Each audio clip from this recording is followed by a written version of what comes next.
আজকের এই বিপ্লব এবং আজকের এই টকশো হাজার মানুষের রক্ত, স্বাধীনতার পরে মানুষ রক্ত দিচ্ছে আপনাদের অন্যায়ের কারণে। আপনি ছোটো মাপের স্বৈরাচার হন আর 1 ঘন্টার স্বৈরাচার হন, আপনি স্বৈরাচার। This is final. আপনি অন্যায় করেছেন, স্বাধীনতার সার্বভৌমত্ব পতাকার উপর আঘাত করেছেন। বাংলাদেশের মানচিত্র থেকে জাতীয় পার্টি এবং আওয়ামী লীগ ছিঁড়ে ফিরে খেয়েছে, ছিঁড়ে খেয়ে শকুনের দল। এরা শকুনের দল। একেবারে উপর থেকে দেখেছে ঈগলের মতো ছুপ মেরে মানুষের রক্ত নিয়েছে। সন্তান যার গিয়েছে সে বুঝেছে, যার বাবা হারিয়েছে, যার ছেলে হারিয়েছে সে জানে। স্বৈরাচার এবং আওয়ামী লীগ স্বৈরাচার শুধু ছিল না, আওয়ামী লীগ একাধারে মাফিয়া ছিল, স্বৈরাচার ছিল, ফেসিস্ট ছিল। পৃথিবীর হিটলারকেও হার মানিয়েছে শেখ হাসিনা। হিটলারের একটা পলিসি ছিল, তার নিজের দেশের মানুষকে সেভ করার জন্য সে অন্যের সাথে লড়তো। কিন্তু শেখ হাসিনা নিজের দেশের মানুষকে কুরবানি করে, কুরবানি তো বললে পবিত্র হয়ে যাবে, ডাইরেক্ট বলি দিয়েছে। বলিও একটা ধর্মীয় উৎস। কীভাবে মেরেছে, যেভাবে পেরেছে সেভাবে মেরেছে। আর এই জাতীয় পার্টি বসে বসে তামাশা দেখেছে। সংসদে তাদের ছিল আপার গৃহপালিত জাপা, আপার গৃহপালিত জাপা। এখন আপা যে পথে, জাপা যাবে সে পথে। এবং যদি ওনারা বলেন আমরা স্বৈরাচার ছিলাম, তাহলে উনিও তো এমপি ছিলেন, জাতীয় পার্টির এমপি ছিলেন, দায়িত্বের ছিলেন এবং কেন্দ্রীয়ভাবে ওনার অবস্থান আছে। উনি এই দশককে ক্ষমা চাক, বিগত দিনগুলোর জন্য উনি প্রকাশ্য ক্ষমা চাক যে আমি ক্ষমা চাই জাতীয় পার্টির পক্ষ থেকে, জাতীয় পার্টি অন্যায় করেছে। এই যে পণ্ডিত সাহেব কোথা থেকে আসছে, কতদিন তার রাজনীতি আমি জানি না। আর যার রাজনীতি করতেছে সে এই যে 24 সালে জাতীয় পার্টির অফিসে গিয়ে মহাসচিবের কাছে 2-3টা সিট চেয়েছিল, আমরা তাদেরকে একটাও দেই নাই আওয়ামী লীগের সাথে। নূর সাহেব ফুটেজ আছে, ভিডিও আছে, আমি আপনাকে কালকে বিকেলে পাঠাবো। এবং আওয়ামী লীগের মন্ত্রীদের বাড়িতে গিয়ে বসে থাকতো মানে প্রতিদিন, এটা আমার নিজের চোখের দেখা। তো এই সমস্ত কথাবার্তা আপনি এতটুকু জানেন না, আপনি বুঝেন না। এই দেশে আপনি রাজনীতি নতুন শুরু করেছেন, আপনি যে দল করেছেন, মন্ত্রীর বাসায় যদি একজন রাজনৈতিক নেতা যায়, নো আর এভরিডে আপনাকে গালি দিব প্রতিদিন, আর আপনার বাসায় রাত্রে গিয়ে যাব। এটা এরশাদের আমলে বলেন, প্রত্যেক দলের আমলে বলেন, এই ধরনের দূষররা ছিল। এরাই প্রকৃত দূষর। এরা মনে করছে জাতীয় পার্টির মতো দল যদি নির্বিঘ্নে থাকতে পারে, আগামীতে যে নির্বাচন হবে সেই নির্বাচনে যদি না আওয়ামী লীগ তাদেরকে সমর্থন করবে বলে, তাহলে নুরুল হক নূরের মতো একটি তরুণের দল কিভাবে এরশাদ সাহেবকে, উনি একজন ছোট মানুষ, এরশাদ সাহেবকে কিভাবে কথা বলতেছেন, এটা কিন্তু আমি মনে করি এটা মারাত্মক না। এরশাদ সাহেবকে নিয়ে এরশাদ সাহেবকে শুনেন, আপনারা ক্ষমতার দ্বারপ্রান্তে আসতেছেন, সে কারণে আপনারা যা তা বলবেন পড়তে পারেন না। এরশাদ সাহেবের আমলে উনি বলেছে 26 জন মারা গেছে, 9 বছরে 26 জন মারা যায়। ভাই বিএনপির 5 বছরে কতজন মারা গেছিল ভাই? ফয়সাল ভাই, বিএনপির কত বছর মারা গেছিল? 9 বছরে যদি 26 জন মারা যায়, তাহলে বিএনপির আমলে কতজন মারা গেছিল? আপনি কোথায় মারা গেছিল? ফয়সাল ভাই, ফয়সাল সাহেব, আপনি যদি সত্যকে সত্য করেন, সত্যকে স্বীকার করেন, যদি বাংলাদেশের স্বাধীনতার পরে যদি কোন দল যদি বাংলাদেশকে এগিয়ে নিয়ে যায়, হুসেন মোহাম্মদের স্বাদ নিয়ে আগে নিয়ে গেছিল। জাতীয় পার্টি উপজেলা পদ্ধতি প্রবর্তন করে বিচার ব্যবস্থাকে মানুষের দ্বারপ্রান্তে নিয়ে গেছিল। জাতীয় পার্টি সেনাবাহিনী পাঠিয়েছিল, জাতিসংঘের সেনাবাহিনী পাঠিয়ে আজকে বাংলাদেশ করছে। এরশাদ সাহেবকে নিয়ে আমরা জিয়াউর রহমান সাহেবকে সম্মান করি, আমরা বঙ্গবন্ধুকে সম্মান করি, খালেদা জিয়াকে আমরা সম্মান করি। আপনারা আপনাদের বাপ চাচাদেরকে সম্মান করার চেষ্টা করেন। এরশাদ সাহেবকে আপনাদের বাপ চাচাকে সম্মান করার চেষ্টা করেন। এইভাবে না বলে আগামী দিনে কিভাবে দেশকে গঠন করা যায়, জাতিকে গঠন করা যায়, সেই দিকে চিন্তা করতে হবে। বাংলাদেশের হুসেন মোহাম্মদ এরশাদকে মুছে ফেলার সুযোগ নাই। 40% বাদ দিয়ে এই বাংলাদেশ বিনির্মাণ হবে না। ফয়সাল ভাই, ধন্যবাদ। ভাই সাহেব, আপনার নাম? কলার, আপনার নাম শুনতে পাচ্ছেন আপনাকে। হ্যালো, আপনার নাম? আসসালামু আলাইকুম। ওয়ালাইকুম সালাম। আপনার নাম? আমার নাম লুৎফর। জনাব লুৎফর, কোথা থেকে ফোন করেছেন? জি, আমি হার্টফুড থেকে। বলুন আপনার অভিমত। আমার 1 নম্বর অভিমতটা হইলো, আমার একটা প্রশ্ন হইলো, ওই যে বাই গ্লাস লাগাল যে ইয়াং একজন, যে 3 জন গ্লাস পরা আছেন এবং 2 জন ইয়াং, 3 জনই ইয়াং, যে উনি না যে সাংবাদিক না, এই যে ছাত্র না, ছাত্রের পক্ষে যে মারতে গণ অধিকার পরিষদের, জি বলুন। উনি যেভাবে কথাগুলা বলতেছেন, এইগুলা তানের বর্তমান যে অবস্থা দেশের যে মানুষ যে হাহাকার করতেছে, উনি যে বলতেছেন চেঞ্জিং এর যে মানে এখন স্বাধীনভাবে কথা বলতেছে, আর বিএনপির ভাই যে বলতেছেন যে খালি আওয়ামী লীগই দুষ করছে, আওয়ামী লীগের যে মানুষগুলো আছে এই দেশের সাপোর্টার গুলা, এখনো তো 40% আওয়ামী লীগ সাপোর্ট করে ভাই। এরা কি সব কি ইন্ডিয়াতে ওনারা বাকুরিয়াতে লাইবেন? আর ওনারা যেভাবে উনি যে বলতেছেন যে ছাত্রগুলা তো এটা সচিবালয়ের এটা হাঁসের ফার্ম বানায় ফেলছে। থ্যাংক ইউ, অসংখ্য ধন্যবাদ, অসংখ্য ধন্যবাদ আপনার কলের জন্য। পরের কল। সালাম আলাইকুম কলার।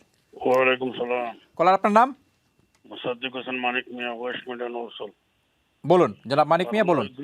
দুইটা কথা বলে আমি রেখে দিব। প্রথম কথা হচ্ছে গিয়ে এই গত শতাব্দী এবং এই শতাব্দীর মধ্যে যত নিকৃষ্ট স্বৈরাচার আসছিল, হিটলার, মুসোলিনি, স্টালিন, ম্যাক্সিমালিন, রাবসফায়ার, সাদ্দাম, রেজা শাহ পাহলভি, তারপরে গাদ্দাফি, যত স্বৈরাচার আসছে সব স্বৈরাচারকে শেখ হাসিনা সুপারসিডেড করে ফেলেছে।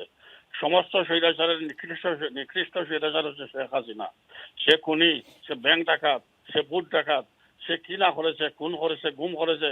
13 অ্যামেন্ডমেন্টকে সে গায়ের জুড়ে সে ধ্বংস করেছে বিএনপিকে ক্ষমতায় বসাবার জন্য।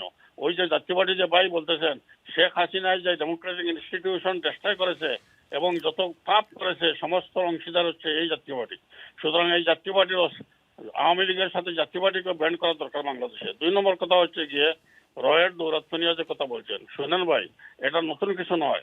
আপনারা জেনে রাখেন, Bangladesh Assam came to exist as an independent sovereign state through the direct declaration of Lord Curzon from Hassan Munzil in Dhaka under the leadership of Shere Bangla Eka Fazlul Haq and Nawab Shah Salimullah. Bengal partition plan was adopted.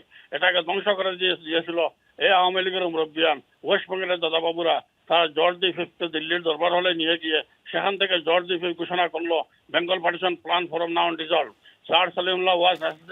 Thank you. আমরা ইতিহাস 1947 সাল থেকে আমরা যদি 2024 সালে আসি অনেক সময় লাগবে। ধন্যবাদ।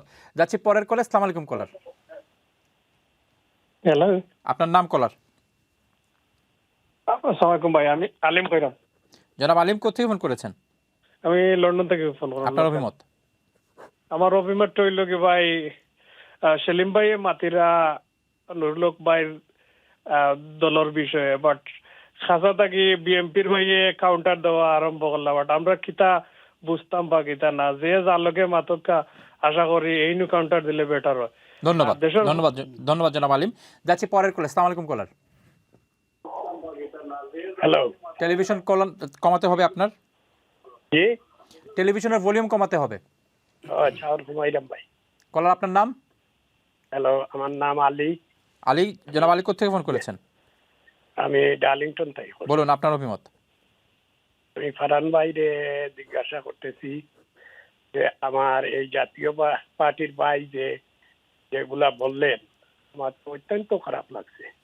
এই যে স্বৈরাচার ছিল, এটা নিঃসন্দেহে আমি আপনাকে বলতেছি একটা দুমুখী হাত ছিল। এই দিকে তাকে এই হলো তার কাম ছিল। আর এই ভাই পার্লামেন্টে মেম্বার অফ পার্লামেন্ট হয়ে আর এখানে বলে ছোট একটা আমি স্বৈরাচার ছিলাম। স্বৈরাচার ছোট্ট আমি বলেছি বিএনপি, আওয়ামী লীগ, অন্যান্য দল সবাই মিলে যদি ভোট করা হয়, তাহলে যদি স্বৈরাচার বলা হয় তাহলে আমরা সর্বনিম্ন স্বৈরাচার হবো, সেটা বলেছি। কিন্তু স্বৈরাচারই হবেন যদি বলা হয়, আমরা স্বৈরাচার বলি নাই, স্বীকার করি নাই, কিন্তু যদি বলা হয় তাহলে আমরা 4 নম্বর। অসংখ্য ধন্যবাদ কলার। আমাদের সময় শেষ। আপনাকে আমাদের সময় শেষ। আমি জনাব জুলাজ আপনাকে আমাদের সময় শেষ। আমাদের 30 বিএনপি বলে আওয়ামী লীগের স্বৈরাচার, আওয়ামী লীগ বলে 30 সেকেন্ডে আপনার কাছ থেকে মন্তব্য চাইবো। এই যে 100 প্রায় 15 দিন পর, 17 দিন পর আজকে দেশের অবস্থা, এই অবস্থায় 5ই আগস্ট যে আকাঙ্ক্ষায় হয়েছিল, যে আকাঙ্ক্ষায় মানুষ পরিবর্তন চেয়েছিল, শেখ হাসিনা চলে গেলেন, পালিয়ে গেলেন, এখন 115 দিন পর কি আপনার কাছে মনে হচ্ছে মানুষের আকাঙ্ক্ষার কিছুটা পূরণ হয়েছে, কিছুটা মানুষ শঙ্কিত, বা আপনার অনুভূতি কি? আমার কাছে মনে হচ্ছে আসলে বারবার বলা হচ্ছে ফেসিবাদ, কিছু মুখস্থ কথা আমি কতদিন ধরে শুনছি, নতুন কি যেন সংস্কার, ফেসিবাদ, তারপর আর একটা শব্দ তারা বারবার বলছে, আকাঙ্ক্ষা না, আমি ভুলে গেছি, মেরামত। হ্যাঁ, আসলে কি মেরামত হবে কী সংস্কার হবে আমি জানি না। আপাতত যদি বলেন সাদা চোখে যেটা দেখছি, যদি আমি সুমন ভাইয়ের কথা রেস ধরে বলি, যেভাবে কথা বলেছেন, ফেসিবাদ কাহাকে বলে, কত প্রকার ও কী কী, এটা ওনাদের বক্তব্যে এবং বর্তমান যে প্রেক্ষাপট বাংলাদেশে, সেটাতে বোঝা যাচ্ছে এর আসল ফেসিবাদ। ধন্যবাদ। শেষ মন্তব্য আপনার, গত 115 দিনের অভিজ্ঞতায় জাতীয় পার্টিকে লোকজন নিষিদ্ধ করতে চায়। ধন্যবাদ আপনাকে।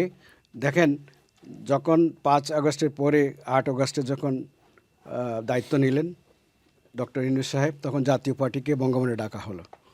তার পরবর্তীতেও আবার ডাকা হয়েছিল, কিন্তু তৃতীয় দফায় ডাকা হয় নাই। কারণ একটা গোষ্ঠী বা কয়েকজন লোক যারা দাবি করে, যারা আপনার বিচারপতি অপসারণ বলেন, তারপরে রাষ্ট্রপতি অপসারণ বা বিভিন্ন অপসারণে তারা দাবি তুলে, ওরা যখন দাবি তুলে সরকার সেটা মেনে নেয়, কিন্তু বাকিগুলা মেনে নেয়, শুধু জাতীয় জাতীয় পার্টিকে না ডাকার জন্য তারা মেনে নিয়েছে। তো আমি আজকে বলতে চাই, যে যেটাই বলুক না কেন, আমরা জাতীয় পার্টি, আমি বলি না যে আমাদের সময়ে, সরকারের সময় আমরা 9 বছর রাষ্ট্র পরিচালনা করেছি, আমরা যে সর্বেসর্বা ছিলাম তা আমরা বলি নাই। কম্পারেটিভলি আমি মনে করি জাতীয় পার্টি সবচাইতে ভালো ছিল। এবং একটা কথা 1 মিনিটে বলছি, 30 সেকেন্ডে, যে জাতীয় পার্টিকে বাদ দিয়ে বা আওয়ামী লীগের যারা সমর্থন আছে, জাতীয় পার্টি আমরা দোষ করলে আওয়ামী লীগের যারা দোষ করছে তাদের শাস্তি হবে। কিন্তু জাতীয় পার্টি, আওয়ামী লীগ বা 14 দল সহ বাকি যে দলগুলো আছে, 40-50%, 50% ভোটারকে বাদ দিয়ে বাংলাদেশ বিনির্মাণ হবে না। সবাইকে নিয়ে ইনক্লুসিভ নির্বাচনের মাধ্যমে দল করা উচিত বলে আমি মনে করি। ধন্যবাদ। আপনার প্রতিক্রিয়া? আমার প্রতিক্রিয়া ভাই, আমার সাংবাদিক ভাই মন নষ্ট করে দিয়েছেন যে এই বিপ্লবী সরকারকে বলছেন উনি যে এরা আসল ফেসিস্ট মানে উনি সংজ্ঞা যাচ্ছেন কিন্তু নিজেই ভুলে গিয়েছেন। আমি মনে করি ওরা 60-70% ভালো কাজ করতেছে। একটা এমটি বাংলাদেশে তাদের এই অবস্থানে এবং তাদের এই এক্সপিরিয়েন্সের এই উইজডমটাও তাদের নাই। তারা ভালো কাজ করতেছে, একটু সময় দিন। তারা প্যারালালভাবে কাজ করতেছে, নির্বাচনের দিকেও যাচ্ছে এবং যে জায়গাগুলোতে সংস্কার করার দরকার সেই জায়গাগুলো করতেছে। এবং রাজনৈতিক দল হিসেবে আমরা যারা আছি বা স্টেক হোল্ডার আছি আন্দোলনের, আমরাও কথা বলতেছি, সমালোচনাও করতেছি, তাদের সময় দিচ্ছি, সহযোগিতা করতেছি। আশা করি ভালো বাংলাদেশ আসবে। 91 সালে স্বৈরাচারী এরশাদের পতন হওয়ার পর শাহাবুদ্দিন সাহেবের মাধ্যমে সরকার, আমরা কিন্তু ব্যাখ্যায় যেতে পারবো না, সরকার গঠন হলো। তখন কিন্তু 3 মাসের মধ্যে একটা সঠিক নির্বাচন হয়েছে এবং সারা পৃথিবী এই নির্বাচনটা স্বীকৃতি দিচ্ছে। আমরা চাই এই রাষ্ট্র মেরামতের সাথে সাথে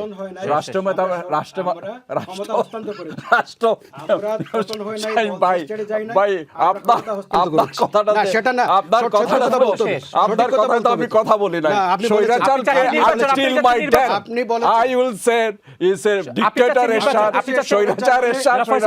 নির্বাচন চাচ্ছেন, আমরা একটা সঠিক সুন্দর নির্বাচন, রাষ্ট্র মেরামতের জন্য উপযুক্ত সময়। আপনার 3 মাসে যদি একটা সঠিক সুন্দর নির্বাচন হয়, তাহলে আমরা হোয়াই আর ওয়েটিং ফর, আমাদের একটা সঠিক সুন্দর নির্বাচন হোক। দর্শক দেখছিলেন অভিমত অনুষ্ঠান, দেখা হবে আগামী অনুষ্ঠানে। এই প্রত্যাশায় আজকের মতো এখানে শেষ করছি। সবাই ভালো থাকবেন। আসসালামু আলাইকুম।